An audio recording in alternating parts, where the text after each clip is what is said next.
Alors que le gouvernement militaire du Nord Kivu est rappelé à Kinshasa après la tuerie de masse des manifestants à Goma la semaine dernière, 6 éléments de l'armée, précisément de la garde républicaine, sont passés à la barre depuis ce mardi. Les premiers indices révèlent que ces éléments de l'armée ont agi seuls. Il faudra attendre une nouvelle semaine avant de connaître le verdict dans l'affaire opposant le ministère public à Jean-Marc Kabound, accusé entre autres d'outrage au Parlement, au gouvernement et au chef de l'État. L'ancien vice-président de l'Assemblée nationale risque jusqu'à 3 ans d'emprisonnement. Entre-temps, des corps des jeunes sont retrouvés presque tous les jours, soit fusillés, soit pendus dans la localité d'Eringeti, dans la province du Nord Kivu toujours. La société civile locale appelle à l'implication des autorités pour faire la lumière sur ces cas tout autant mystérieux que terrifiants. Et pour finir, dans le continent, une position commune sur le changement climatique et le potentiel de croissance verte de l'Afrique a été adoptée à Nairobi ce mercredi. Les signataires proposent l'augmentation de la capacité de production d'énergie renouvelable et une nouvelle architecture de financement dans ce secteur. Mesdames et messieurs, bonsoir. Deuxième jour du procès à la haute cour militaire du Nord Kivu des présumés auteurs du carnage du 30 août dernier contre les civils lors de la marche de protestation contre la présence de la MONUSCO par les jeunes du mouvement religieux Wazalendo. Ce procès oppose le ministère public aux militaires et 6 militaires actuellement devant la barre, parmi eux 2 officiers et 4 soldats de rang. Ces derniers sont poursuivis pour crimes contre l'humanité par meurtre, destruction méchante, incitation des militaires à commettre des actes contraires au devoir et à la discipline.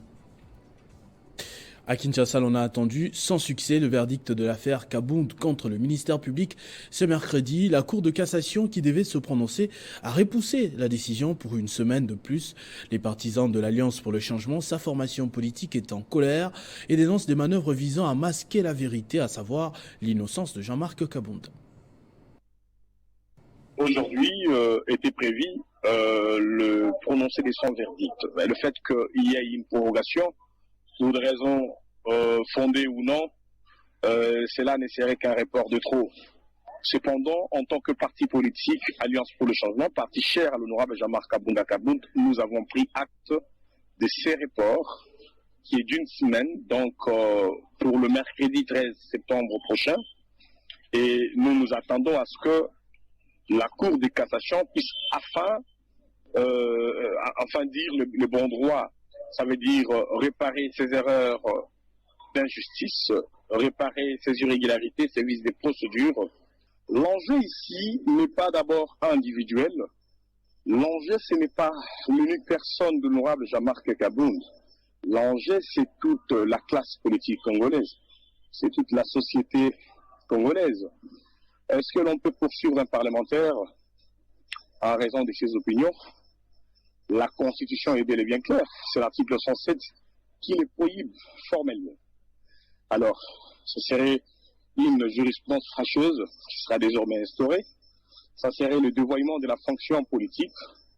Et c'est à cela même que nous invitons le juge à des responsabilités historiques face à cette impasse. Mais dans le Nord Kivu, province que nous évoquions tout à l'heure, la terreur est en train de prendre les dessus. Dans la localité d'Eringeti et ses environs, pratiquement tous les jours, l'on retrouve des corps des jeunes, soit fusillés, soit pendus dans les rues.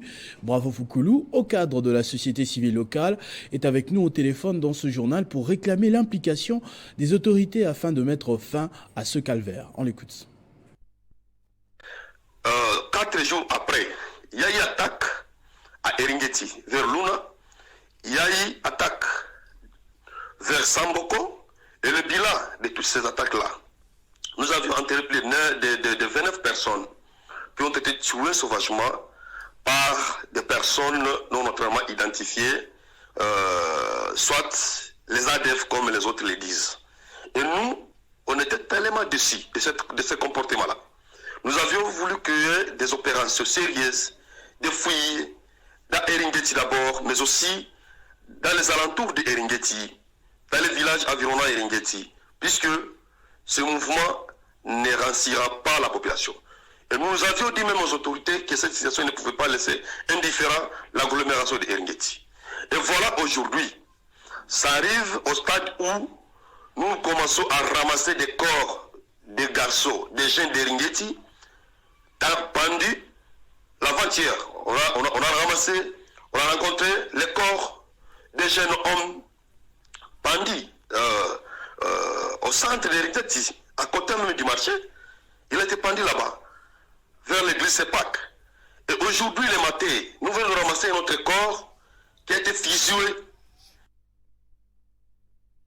Parlons couverture santé universelle dans ce journal. À Kinshasa, la maternité gratuite est déjà une réalité sur terrain. 24 heures après son lancement par le président de la République, Félix Tshisekedi, nos reporters se sont rendus au centre hospitalier Boyambi, par exemple, dans la commune de Barumbu, pour constater l'effectivité de ce projet. Les femmes enceintes, les accouchés et nouveau-nés recevront des soins de santé de qualité gratuitement, sans que les difficultés financières ne constituent un obstacle, et cela sur financement propre du gouvernement. La gratuité de la maternité et des soins du nouveau-né est effective ce mercredi sur la ville de Kinshasa, tel qu'annoncé par le chef de l'État hier lors de son lancement. Ici, nous sommes au centre hospitalier Boyambi, dans la concession armée du Salut, précisément dans la commune de Barumbu. Les premiers bénéficiaires de cette gratuité sont pris en charge par le gouvernement congolais et c'est pour 28 jours. Pour les 300 hôpitaux déjà choisis à Kinshasa pour cette mesure sanitaire, le ministre de la Santé publique, Hygiène et Prévention a instruit aux médecins directeurs des hôpitaux concernés de rembourser les frais des maternités perçus hier alors que la gratuité avait été lancée.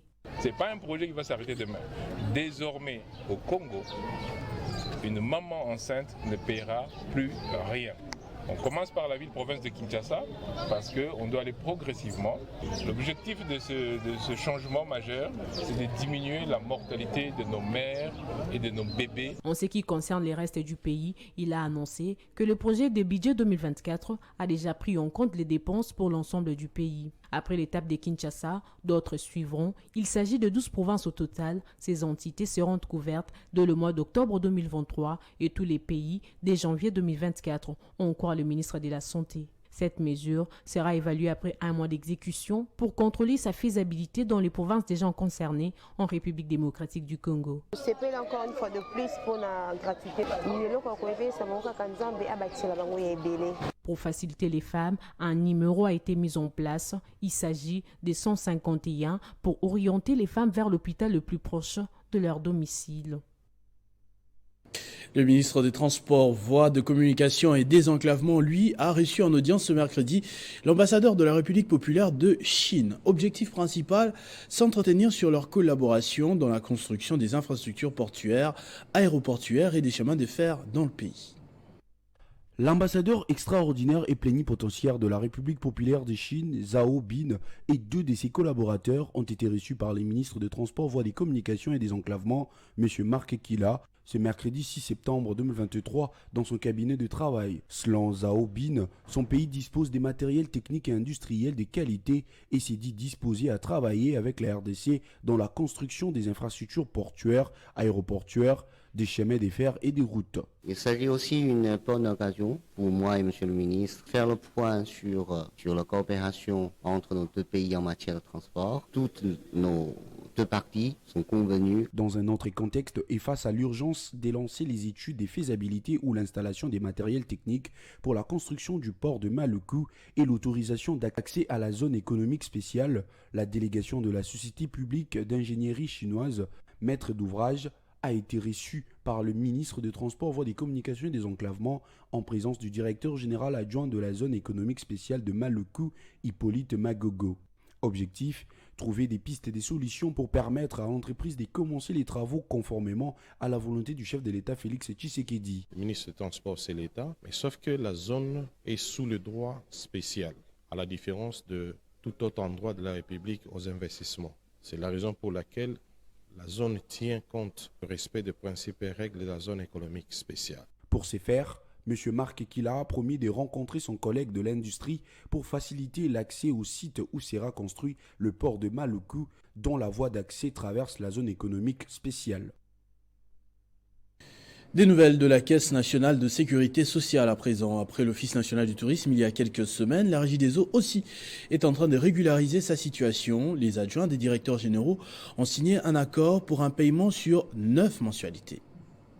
Cette signature du protocole d'accord entre la Caisse nationale de sécurité sociale, représentée par son DGA Didier Kipopa Omeonga et Jean-Bosco Mwaka Indele, DGA de la Régie des eaux, est le fruit d'une conciliation des comptes diligentés depuis 2021. La Régie des eaux est redevable vis-à-vis de la CNCS au titre d'arriérés des francs congolais et 131 milliards au titre de majoration.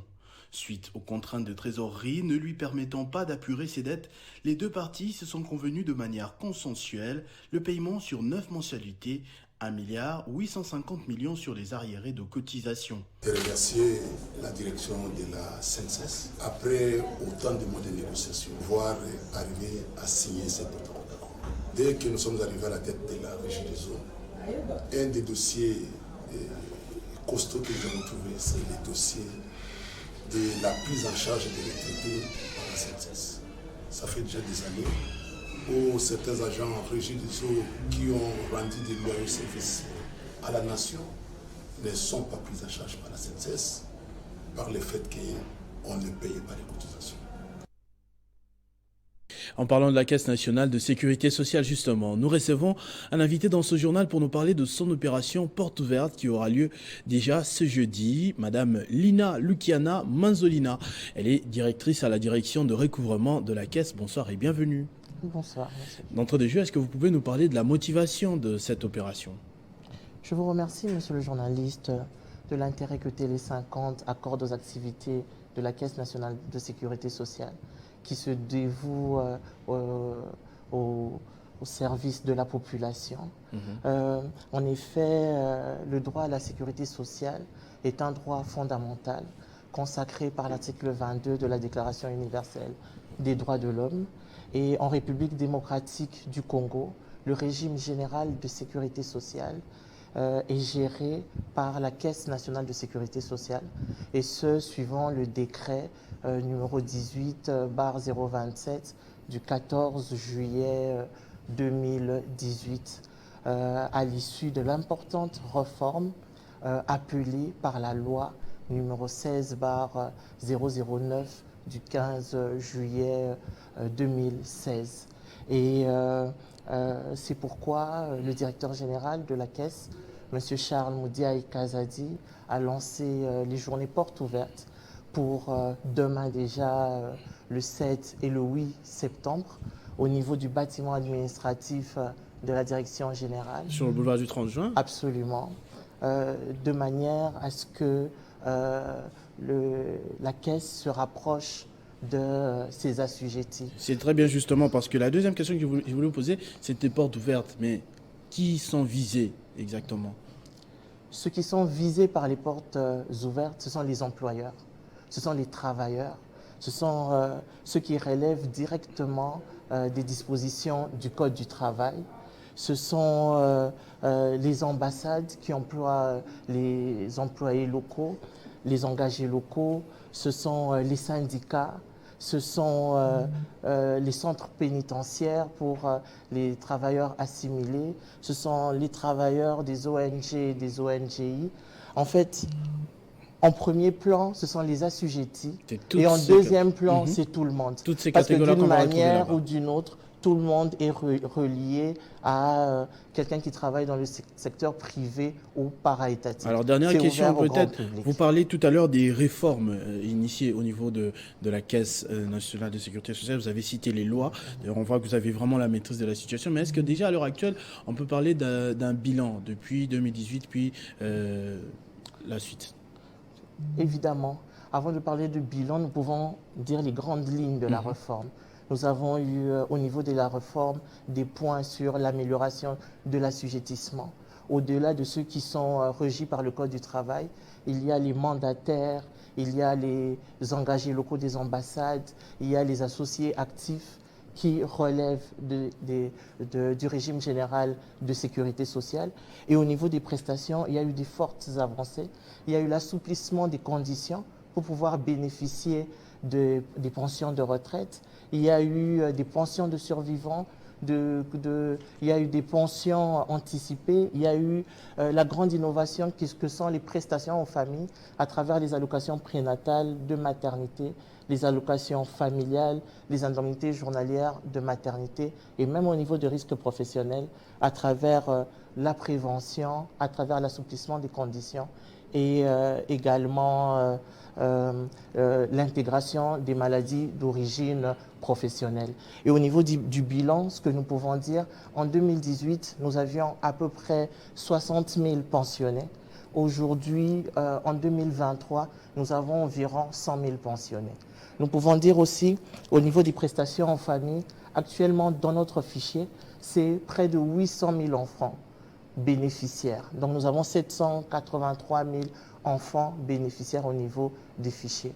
Et même au niveau des travailleurs immatriculés, hier on en avait 250 000, aujourd'hui nous sommes au niveau de 450 000. Donc les chiffres ont vraiment bougé. La progression il y a une nette progression. Ça c'est très bien, c'est tout ce que l'on va apprendre justement demain lors de cette journée porte ouverte, demain et après-demain, j'ai compris. Ça commence à partir de quelle heure demain on se présente? En tout cas, demain c'est de 9h à 16h, demain et après-demain. Et nous invitons tous les travailleurs, tous les employeurs de pouvoir venir. Nous serons là pour expliquer en long et en large ce que nous faisons au quotidien pour leur bien-être, puisqu'il s'agit de leurs droits.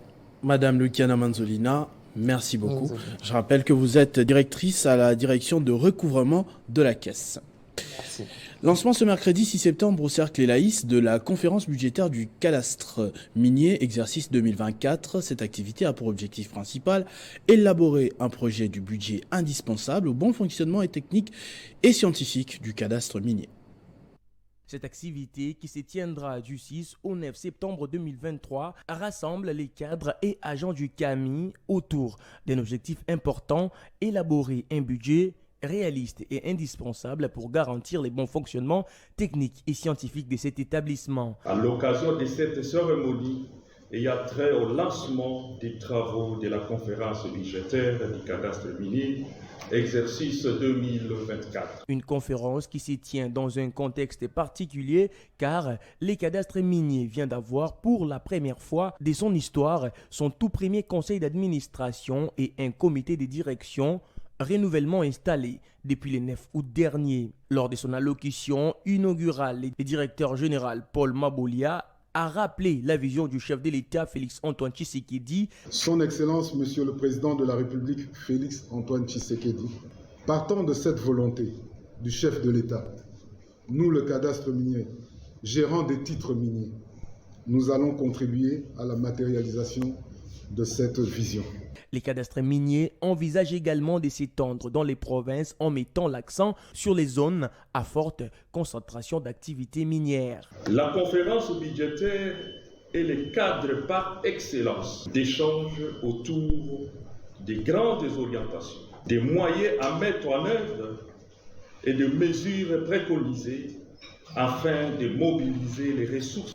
La procureure générale près la cour d'appel du Sud Kivu, Ibalayam Alas Marie-Josée, a été une fois de plus honorée par la Fédération pour la paix universelle. Ce mercredi 6 septembre, elle a reçu un nouveau diplôme de mérite de la Fédération pour la paix universelle FPU en reconnaissance de son travail tout au long de sa vie à l'idéal de la paix mondiale et pour avoir défendu des valeurs fondamentales, les principes et pratiques de la FPU.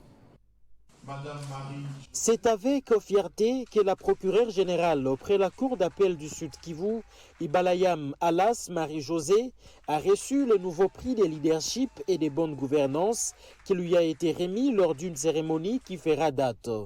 Ce diplôme de mérite issu de la Fédération universelle des paix est décerné aux personnes et aux organisations qui manifestent le plus haut standard d'excellence en leadership, intégrant l'excellence professionnelle et la sagesse pratique avec des principes moraux et spirituels. La procureure générale Ibalayam Alas Marie-Josée a exprimé sa gratitude à la FPU pour cette distinction qui honore non seulement sa personne, mais aussi toute son équipe et tous ceux qui œuvrent pour la justice et la paix au Sud Kivu.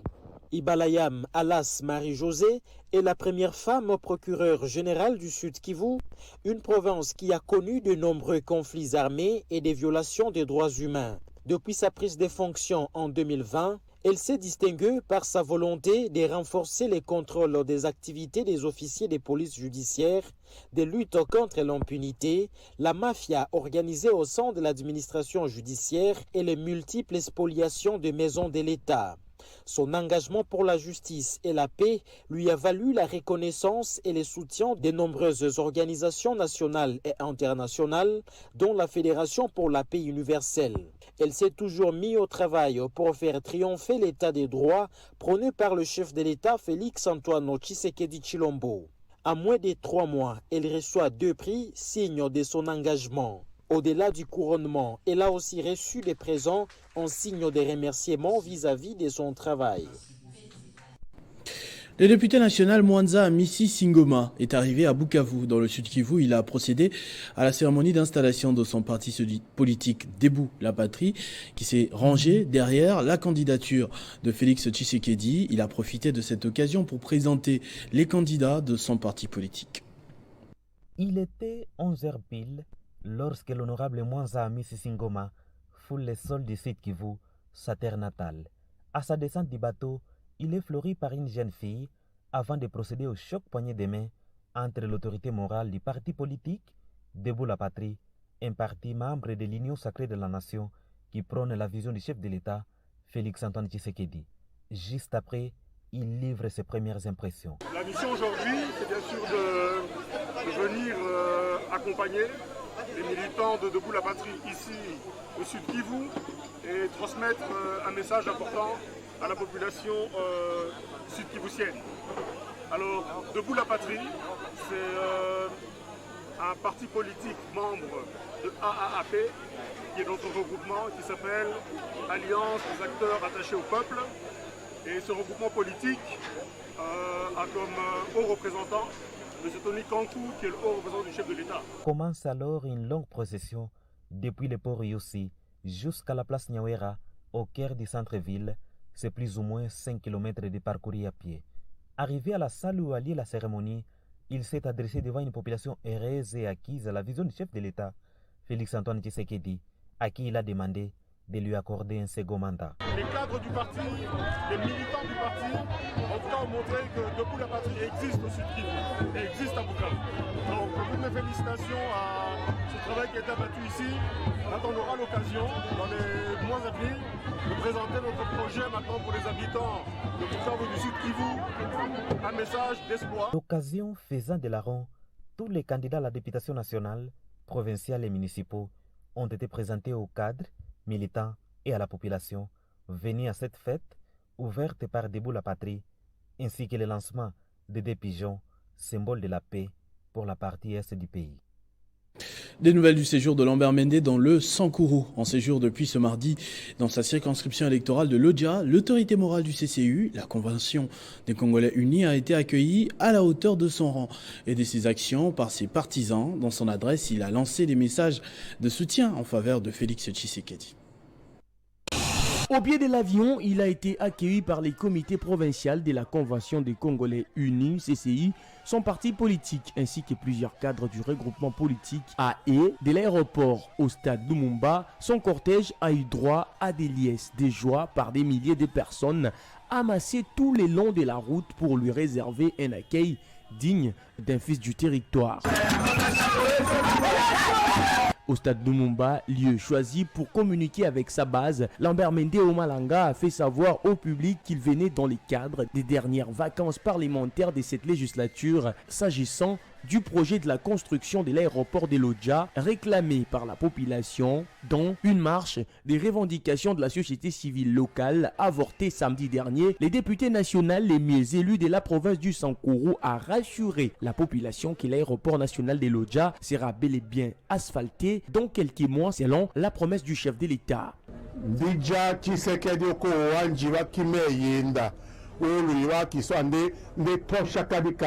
Il a à cet effet appelé toute la population de se positionner derrière la vision du président de la République à cause de son courage face aux défis sécuritaires qui menacent la RDC et de sa rigueur qui le pousse à dénoncer et sanctionner les auteurs d'État qui déstabilisent les pays. Pour terminer, Lambert Mende Omalanga a annoncé son programme de rencontres avec toutes les couches sociales pour récolter les données afin d'en faire état acquis des droits.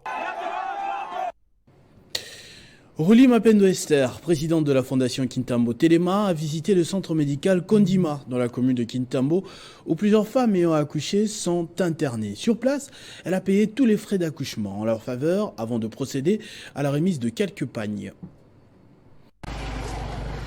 Cette descente effectuée par Ruli Mapendo Esther, cadre de la Convention pour la République et la démocratie, au centre Kondima, lieu qu'il a vu naître, était une véritable occasion pour elle d'échanger avec les responsables de cette structure sanitaire réputée de la commune de Kintambo.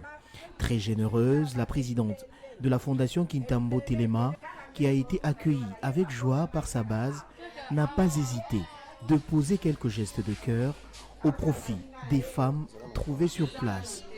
Après avoir pris en charge tous les frais d'accouchement, Ruli Mapendo a remis à chacune de ces femmes des pagnes et une enveloppe consistante.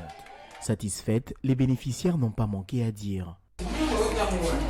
Asi, maman Esther Mapendo, en tout cas, mwana mboka. Abosani bisote, aibi kia botama na lusambu, awantola komina Kitambo. À travers ce geste de cœur, Ruli Mapendo prouve une nouvelle fois son altruisme et sa bienveillance. Je suis venue visiter l'hôpital où je suis née. Et j'ai profité de cette occasion pour soutenir les femmes qui viennent d'accoucher. Donc, mes parents à moi, ils sont du Kassai et du Sud Kivu. Mais moi, Ruli Mapendo Esther, je suis née et j'ai grandi ici à Kitambo. La présidente de la fondation Kintambo Telema croit fermement en un Congo prospère avec la participation de la femme.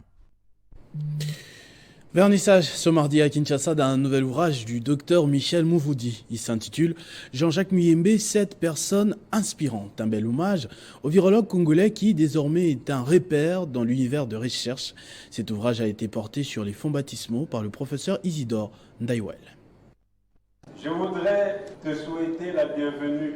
Jean-Jacques Muyembe, cette personne inspirante, c'est le titre du tout nouvel ouvrage du docteur Michel Mouvoudi, dans lequel il décrit les 10 qualités les plus précieuses du virologue congolais en les comparant à un éléphant dont la viande englobe plusieurs goûts. Rotana Hotel, mardi 5 septembre, jour du vernissage, au mieux une journée d'hommage à un grand homme qui marquera à jamais l'univers des recherches en RDC. Il n'y a pas une meilleure récompense pour un chercheur au crépuscule de sa vie qu'un bel ouvrage sur sa personne. Merci Michel, a dit les chasseurs d'Ebola en Afrique, très émus. Souvent, celui qui donne regarde les prix, mais celui qui reçoit voit la valeur de ce qui est donné. J'en suis très honoré et je te prie d'accepter l'expression de ma profonde gratitude. Pour Dr Michel Mouvoudi, le professeur Jean-Jacques Muyembe, de son vrai nom, Muyembe Tanfoum, qui veut dire « Voilà les chefs », est plus qu'un repère pour la jeunesse. Son satisfecit s'articule autour des 3 piliers. En RDC, on a des modèles, on a des personnes qui peuvent servir de référentiel. Et c'est très important pour cette jeunesse qui monte. Cette jeunesse doit comprendre qu'on n'a pas que des faux pas, qu'on n'a pas que des mauvais modèles, qu'on a aussi des personnes qui peuvent servir de référentiel, qui peuvent servir de repères. Préfacé par Jean-Marie Kayembe, recteur de l'INIKIN, les fonds des droits d'auteur sur la vente de cet ouvrage de 136 pages porté sur les fonds baptismaux par le professeur Isidore Ndaiwel vont être versés à la Fondation Muyembe qui s'occupe de la recherche et de la formation de la jeunesse. La dernière sortie médiatique du cardinal Ambongo ne peut laisser indifférents les prêtres catholiques avertis, ces derniers qui sont montés au créneau pour dénoncer le mélange de l'Église et la politique. Monsieur l'abbé François Lumbala était au micro de Nathalie Yoko. Nous devons dénoncer le fait que des pasteurs utilisent la chair de la parole de Dieu pour pouvoir marteler des opinions politiques dans la tête des fidèles qui ne peuvent répondre directement durant une célébration liturgique. Et à mon avis, de telles pratiques de la part d'un pasteur, d'un célébrant catholique en plus, est une profanation du culte chrétien, une profanation de la célébration, parce que le lieu de la célébration, c'est le lieu de la proclamation de la parole de Dieu, de l'amour et de la proclamation du salut en Jésus-Christ. Nous avons vu des évêques qui osent publiquement dans la liturgie présenter Katumbi comme l'homme de foi modèle, hein? Dans une période électorale, c'est une manière très directe de dire c'est l'homme qu'il faut voter. Et ça, c'est une bavure. Nous affirmons dès le départ que la doctrine sociale de l'Église catholique, ainsi que le droit canonique, ainsi que les documents du Concile Vatican II, autorisent les interventions de l'Église dans la gestion de la société. Par exemple, pour dénoncer le mal moral, par exemple, pour suggérer des voies d'amélioration, bien entendu. Mais que cela ne devienne pas le lieu d'installer l'Église comme donneur de leçons à l'État, ça c'est une supercherie. Mais c'est la confusion qui est semée par les interventions des pasteurs qui englobent toute l'Église catholique derrière leurs allégations. Diplomatie verte. Après le premier sommet africain sur le climat, ce mercredi à Nairobi, une position commune de l'Afrique a été adoptée sur le changement climatique et son potentiel de croissance verte. Les signataires proposent notamment l'augmentation de la capacité de production d'énergie renouvelable et une nouvelle architecture de financement adaptée aux besoins de l'Afrique. Ce journal est terminé, mesdames et messieurs. Je vous en rappelle tout de suite les principaux titres. Alors que le gouverneur militaire du Nord Kivu est rappelé à Kinshasa après la tuerie de masse des manifestants à Goma la semaine dernière, 6 éléments de l'armée, précisément de la garde républicaine, sont passés à la barre depuis ce mardi. Les premiers indices révèlent que ces éléments de l'armée ont agi seuls. Il faudra attendre une nouvelle semaine avant de connaître le verdict dans l'affaire opposant le ministère public à Jean-Marc Kabound, accusé entre autres d'outrage au Parlement, au gouvernement et au chef de l'État. L'ancien vice-président de l'Assemblée nationale risque jusqu'à 3 ans d'emprisonnement. Entre-temps, des corps des jeunes sont retrouvés presque tous les jours, soit fusillés, soit pendus dans la localité d'Eringeti, province du Nord Kivu toujours. La société civile locale appelle à l'implication des autorités pour faire la lumière sur ces cas tout autant mystérieux que terrifiants. Dans le continent, vous l'avez suivi, une position commune sur le changement climatique et le potentiel de croissance verte de l'Afrique a été adoptée à Nairobi ce mercredi. Les signataires proposent l'augmentation de la capacité de production d'énergie renouvelable et une nouvelle architecture de financement dans ce secteur. À tous et à toutes, merci de votre attention soutenue. Restez fidèles au programme de votre chaîne Télé 50. Vivez heureux, vivez 100 ans, mesdames et messieurs.